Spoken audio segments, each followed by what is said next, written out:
Salut YouTube, j'espère que vous allez bien. Aujourd'hui, petite vidéo. Donc en attendant la fin de la restauration de ma mobilette bleue, j'ai fait l'acquisition d'une mobilette grise, enfin gris-bleu plutôt, même année que l'autre, 1968. Donc c'est une AV46, celle-là elle est pour un ami du coup. Et donc je vous laisse la regarder. Là, on part quand même sur une restauration bien complète. On va faire un peu le tour ensemble, je vais vous présenter tout ça. Alors déjà, en premier temps, on s'aperçoit évidemment qu'il manque le moteur. Vous allez me dire, il a acheté une mobilette sans moteur. Évidemment non quand même. La mobilette est complète, le moteur est ici. En fait, j'ai juste déjà démonté le moteur parce que le piston était coincé. Et il s'avère que c'était pas grand chose, juste bloqué, je pense, au niveau des segments qui se sont grippés avec l'huile qui a séché, tout ça avec le temps. Ça fait 30 ans qu'elle a arrêté cette mobilette, donc ça s'est bloqué.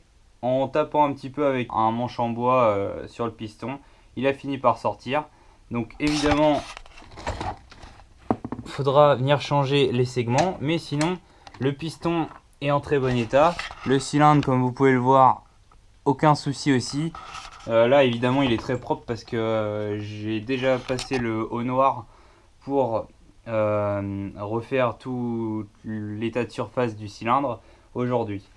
Donc j'ai un petit peu avancé déjà, mais vous allez voir la suite très bientôt. Donc on le voit, tout est complet ici, carburateur, cylindre, bas moteur, la culasse est ici. J'ai déjà acheté quelques petites pièces indispensables pour remettre ce moteur en état, joint de culasse, joint d'embase, condensateur, rupteur. J'ai testé la bobine haute tension, j'ai testé la bobine basse tension. Tout ça, les résistances sont bonnes. Je vous montrerai dans une prochaine vidéo quand on va commencer à refaire le moteur comment tester ça et pour avoir une idée à peu près de l'état global. Je dis pas que c'est fiable à 100%, mais histoire d'avoir l'état global. Et maintenant on va passer un peu à la partie cycle. Donc je vais vous montrer un petit peu l'étendue des dégâts si je puis dire. Donc on le voit, donc c'est une mobilette AV46, Motobécane AV46 avec donc 1968. Il me semble que c'est d'origine, un peu rectangulaire, un peu élancé comme j'ai sur la mienne là-bas qui est une AV56. La seule différence c'est qu'elle n'a pas les amortisseurs à l'arrière. Sinon c'est à peu près la même machine. Si ce n'est que le phare ici est en plastique et sur l'autre en métal. Sinon c'est la même machine. Même moteur, même cadre. Tout ça c'est à peu près pareil.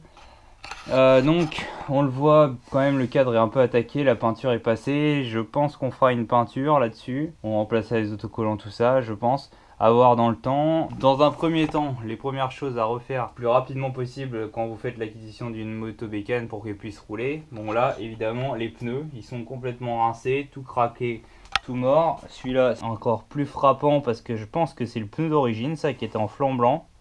Et lui il est vraiment mort. Donc on part déjà sur un changement de pneu, chambre à air, fond de jante obligatoire. Après niveau esthétique on va partir là sur le guidon. Il est quand même bien attaqué, mais j'ai bien envie de voir ce que ça peut donner en le repassant à la paille de fer au Belgum. Les jantes pareil, elles m'ont l'air pas trop mal, juste des petits points de rouille, mais ça part à la paille de fer au Belgum, je vous le montrerai. C'est pas grand chose. Là on passera un petit coup de nettoyage, tout ça, sauf si on le peint.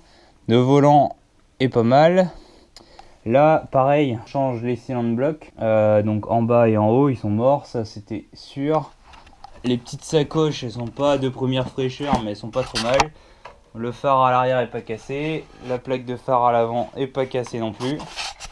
Bon, on se retrouve quand même avec une base complète, poignée à changer, mais sinon tout est complet. Et je pense qu'elle va redémarrer sans trop de problème. Au niveau du moteur, on va changer les segments du piston, rupteur, condensateur, bougie, et je pense que ça va repartir, il n'y aura pas de problème, je pense. J'aurais déjà redémarré quelques-unes et c'est pas capricieux ces petites machines là. Au niveau du réservoir, il est un petit peu rouillé, mais ça n'a pas l'air d'être trop attaqué non plus. Juste un bon gros nettoyage, ça lui fera déjà pas de mal. Après on verra ce que ça donne. Sinon il faudra faire un traitement avec la résine Restom. Ça, si vous allez voir dans mes anciennes vidéos, vous allez pouvoir voir que j'en ai déjà fait sur le réservoir de ma Citroën DS. Petit aparté, la DS avance petit à petit. Je referai une vidéo très rapidement sur l'avancement.